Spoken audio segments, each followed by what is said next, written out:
HBCU Game Day, and we are here with a very special interview.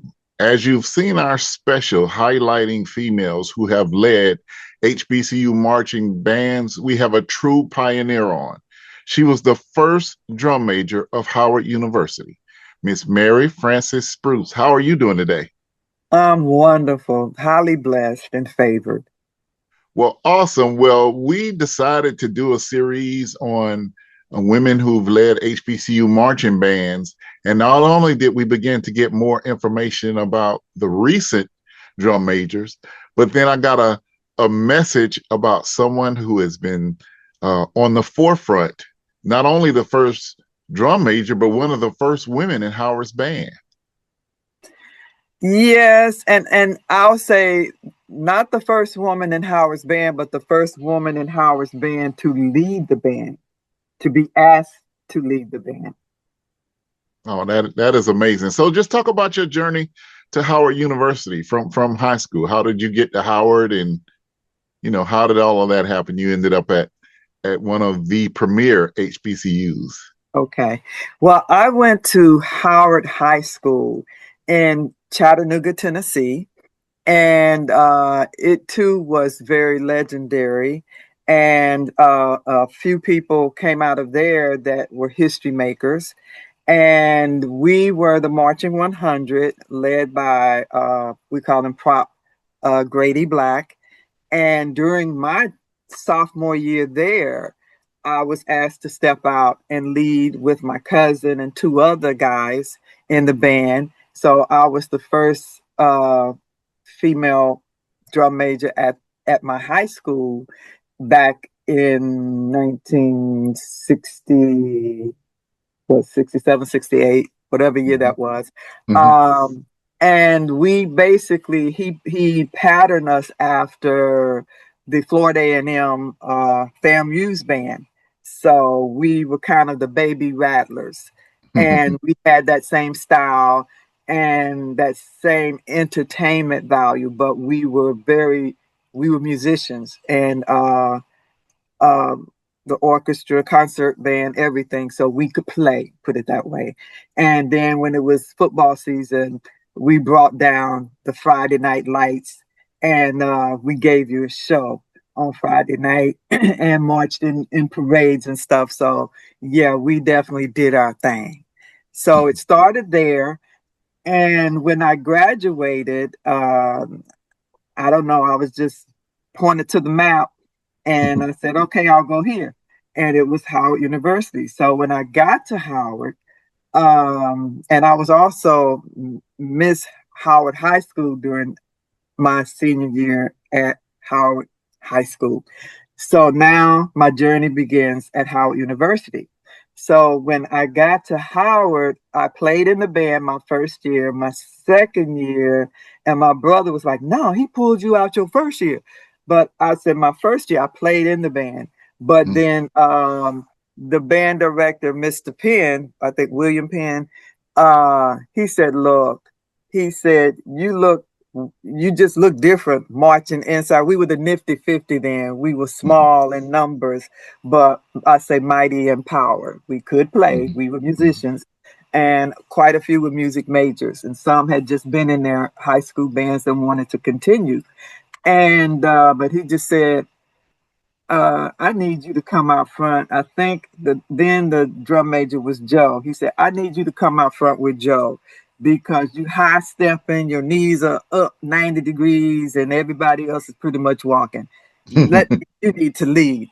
So I stepped out and I started leading the band in my sophomore year at Howard University. And then Mr. Penn retired and they brought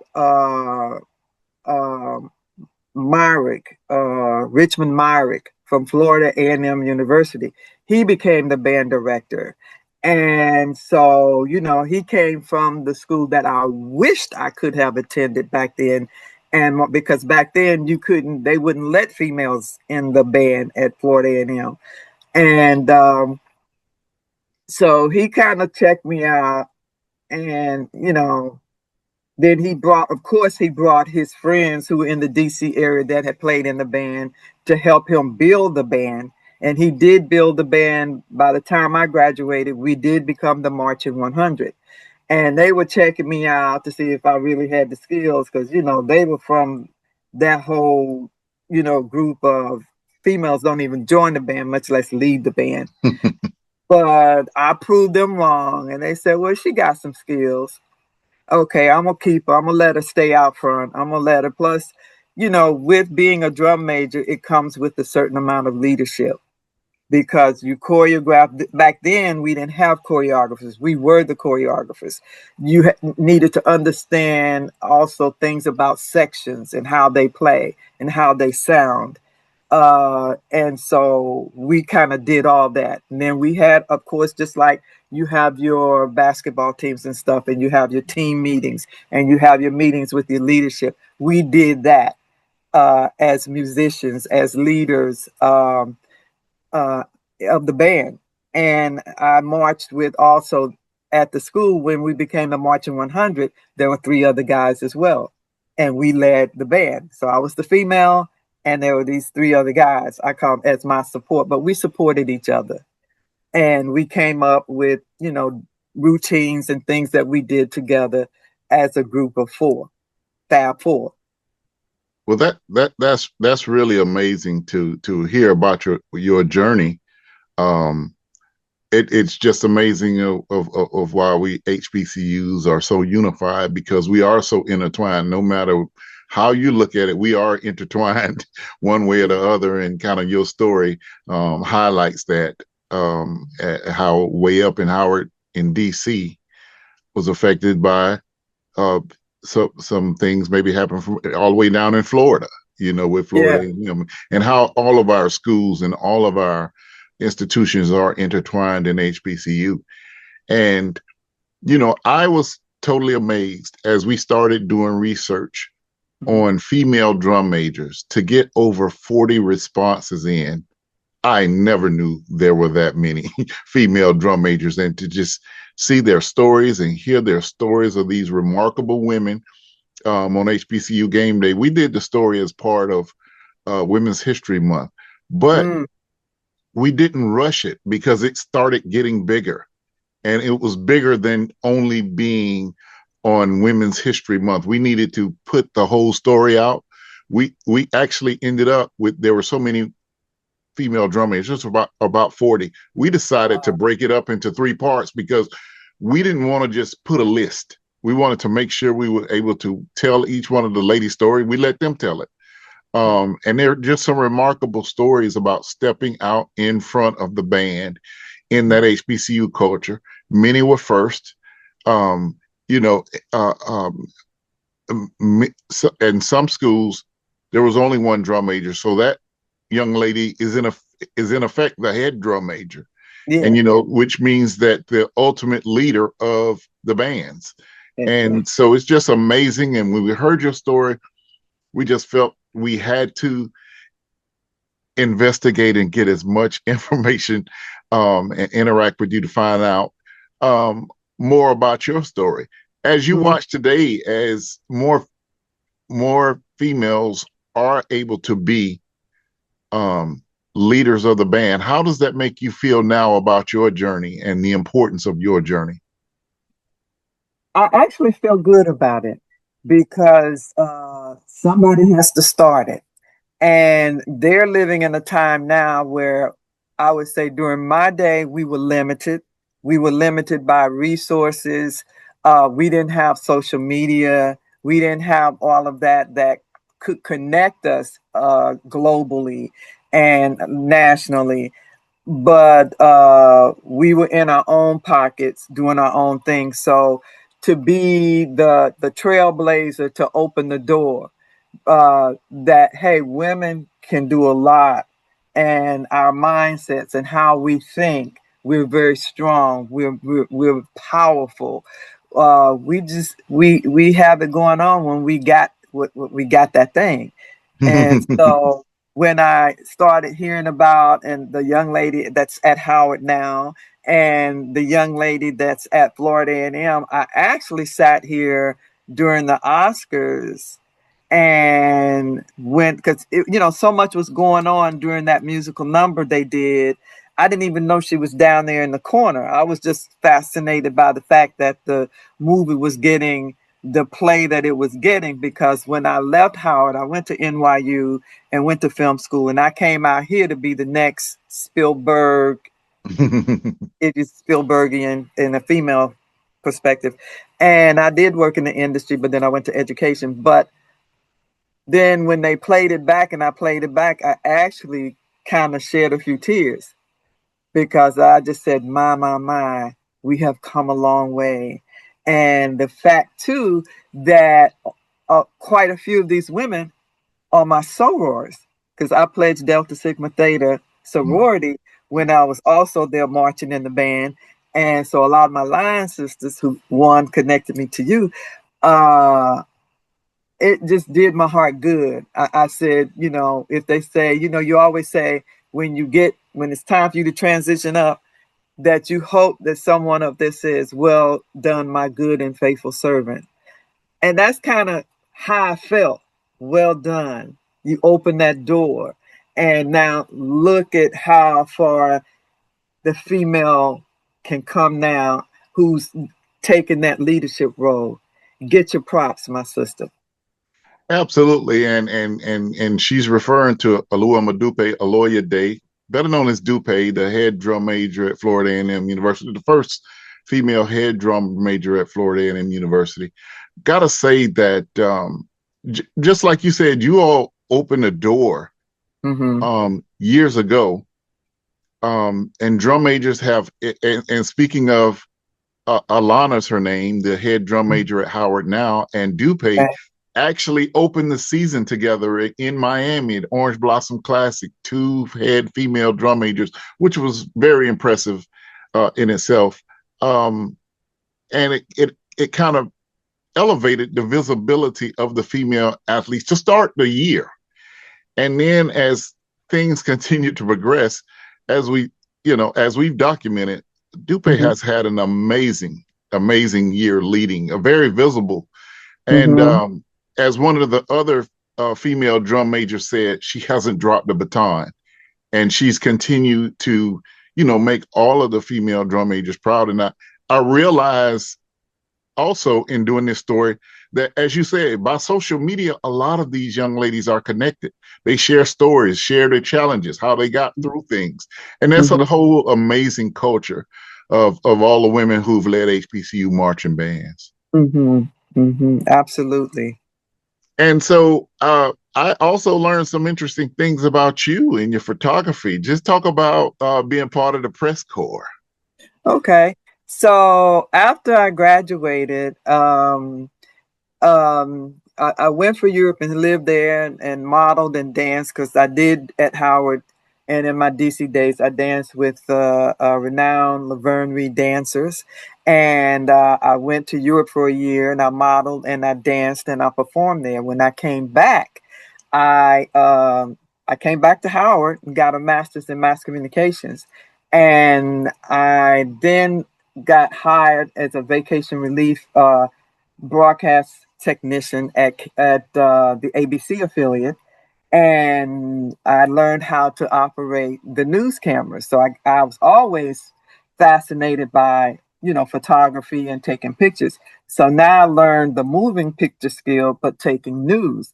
And I left there and went to BNS, Broadcast News Service, and got credentialed to become a White House news photographer I'm going to date myself, during the Reagan years. But I got to travel with him to China and a few places that he went. And yes, being one of the first, especially African-American women to work in the News Corps, I think a young lady named Jessie Maps, she was a film camera person, but I sort of look at her like she was film, but I was doing the news camera work or whatever, and was actually a part of the day-to-day there, would have to go camp out there and wait for every news event that they would say, okay, grab your cameras, grab your equipment, we're going over here to the Rose Garden, which doesn't exist anymore, but different things like that. And so being a female and I was like a lot smaller than I would, because you always jockey for space. Mm-hmm. And I wasn't afraid to, like, when some new guys, I remember one new guy was hired for one of the networks. So he didn't understand the role because I got along with the guys and they respected me. He didn't respect me. And so he was going to knock me out of my place. And I looked up at him, I said, country boy, move. And I sort of, did one of those basketball box out moves. And he was going to knock me down. And I said, try me, please come at me. Come at me. And the other guys, had my back and they said, you don't want to do that, bro. You don't want to do that. But I was still respected and I held my ground. But that was a very interesting time to cover local and national news, and just some of the horrors though you see as a news person. After a while, I said, you know what? I'd rather go make movies and make these things than to see them for real, for real. Mm-hmm. So then off I went to NYU and I applied and I got in. And so then I really started to learn the craft of filmmaking. But I continued and got hired at NBC Network. So I did the sports thing. I traveled during football season and did that. Couldn't get in with the golf guys. That was an elite group, but it was nothing. I said, okay, y'all can have golf. It's boring to me anyway. I prefer football and basketball. And I worked at the Apollo, freelance, we're calling sometimes sick so I could do, amateur night at the Apollo, and saw some great new people, like new edition, people like that coming through, and they're new trying to get in. And I said, boy, I hope y'all can sing, because this crowd, if you can't sing, they're going to eat you up. Taylor Dane came through at the time. I'm dating myself. And they were all new artists then. And I said, y'all better sing, because this crowd will tear you up. Yeah, they're pretty relentless there. They don't care about your credentials at all. Nah, but they I said, okay, y'all got something. So but yeah, it was just, when I look back on it, it's like, wow, you did the thing. Sometimes I say, yeah, you did the thing. So it was just an amazing time. It really was. And then I came out to California, and that was another whole beast to conquer. So as we close, if you had any advice for any young lady who is in music, maybe in a band, in a high school band or middle school band, and just doesn't know about what her limits are or what peaks she can reach, what would your advice be to them? I would tell them, because, it all starts with a dream. You go somewhere. I remember as a kid, my mom took us when we went to the World Fair, and she took us to Radio City, and I saw the Rockettes, and I'm like, wow, I could do that. I want to do that. So Rockettes wasn't on my journey card. But if you like to dance, if you like music, if you play an instrument and you kind of like performing and showing out, and you got a spark and people keep saying, hey, you should do that. Hey, you could dance, girl, or you could play, girl, go for it. That may not be your end all be all, but it's a part of your gift that you've been gifted from God. Use it. Because, like they say, the worst thing is to have a gift and don't use it. So don't let fear, because we all have fear. Fear will come up and talk in one ear, but your gift keeps showing out over here in the other. Go with that gift that keeps showing out and just walk it out. Yeah, it's going to be hard times, hard days, but just walk through it, burn through it. Well, awesome. Well, she is one of the few people who probably been in 2 marching 100s in high school and then at Howard University, which is now the Showtime Band. And we would like to thank you and congratulate you as we continue to celebrate amazing women from the HBCU sphere, leading the pride and joy of HBCUs are our marching bands. And for you all to hold those positions, it's been an honor to recognize all of these ladies, and it's an absolute honor to meet you and hear your story. I consider you a pioneer in this arena. So for HBCU Game Day, we'd like to thank you for joining us, and feel free to come back and talk to us whenever you have time. Absolutely. And I want to thank you. This has been an honor for me that you would take the time to just hear my story. And I keep telling my sorors, okay, this is probably might be the year that I make it, because I've been stuck in LA. And I said, this might be the year you see me back at homecoming for real, for real. All right. Well, we're going to claim it that look Yes. for her back at homecoming. She's going to get a baton with the alumni band. You know how we do at HBCU homecomings. The first female drum major at Howard University for Yes. HBCU Game Day. Yeah. We'll see you later. All right, because my moves nowadays are just those smooth moves, you know.